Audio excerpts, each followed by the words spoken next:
Madhya Pradesh tiger state का ताज पहने हुए है, मगर इसी ताज में अब दाग भी लग रहा है। जंगलों में होने वाली बाघों की मौतों में भी मध्य प्रदेश अब आगे हो गया है, जो कि अच्छी बात तो नहीं है।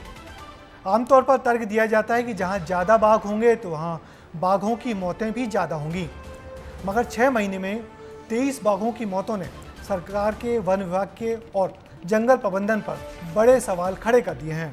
बाघों की मौतों के क्या कारण हैं और कैसे थमेगी ये मौतें, देखिए हमारी इस रिपोर्ट में।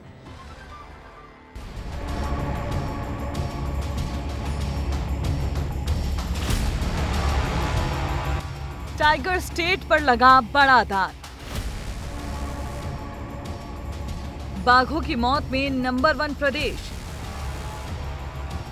मध्य प्रदेश को भले ही टाइगर स्टेट का दर्जा मिला है, लेकिन यहाँ बाघों की मौत भी बड़ी संख्या में हो रही है। देश में टाइगर स्टेट एमपी बाघों की मौत के मामले में नंबर 1 है। टाइगर स्टेट मध्य प्रदेश में 6 महीने में 23 बाघों की जान जा चुकी है, जिसमें अकेले 12 शावक बांधवगढ़ नेशनल पार्क के हैं। अगर बात करें 2024 की, तो देश में कुल 75 बाघों की जान गई है, जिसमें मध्य प्रदेश पहले पायदान पर है। महाराष्ट्र दूसरे नंबर पर 14 बाघों की मौत के साथ और कर्नाटक 12 बाघों की मौत के साथ तीसरे स्थान पर। 6 महीने के अंदर मध्य प्रदेश में 23 बाघों की मौत हुई है। इसका खुलासा वन विभाग की कमेटी NTCA ने किया। सबसे ज्यादा मौतें बांधवगढ़ टाइगर रिजर्व में हुई हैं। यहाँ 12 मौतें हुई हैं। पिछले 10 सालों की बात करें तो बांधवगढ़ में 65 से ज्यादा बाघों की जान गई है। मध्य प्रदेश बाघों की मौत के मामले में नंबर 1 है, वहीं दूसरे स्थान पर महाराष्ट्र और तीसरे पर कर्नाटक है। इसके पीछे की वजह शिकारी और अंतर्राष्ट्रीय तस्कर माने जा रहे हैं। दावा किया जा रहा है कि बड़ी संख्या में शिकारी और अंतर्राष्ट्रीय तस्कर यहाँ शिकार की वारदात को अंजाम देते हैं। मध्य प्रदेश टाइगर स्टेट के नाम से प्रख्यात है और इसमें बाघों की लगातार जो मौत हो रही है वो दुखद है। इसमें से कुछ मौत नेचुरल है, कुछ अननेचुरल है। निश्चित तौर पर कहीं ना कहीं मध्य प्रदेश के वन विभाग की लापरवाही है कि वह बाघों को सुरक्षित रखने के लिए वाइल्ड लाइफ एक्ट और प्रोजेक्ट टाइगर के तहत जो उसकी जिम्मेदारियां हैं, कहीं उसमें कोई कमी है। हम देखते हैं कि मध्य प्रदेश में स्पेशल टाइगर प्रोटेक्शन फोर्स अभी तक गठित नहीं हुआ। बाघों की मौत का आंकड़ा आने के बाद विपक्षी दल ने सरकार को घेरना भी शुरू कर दिया है।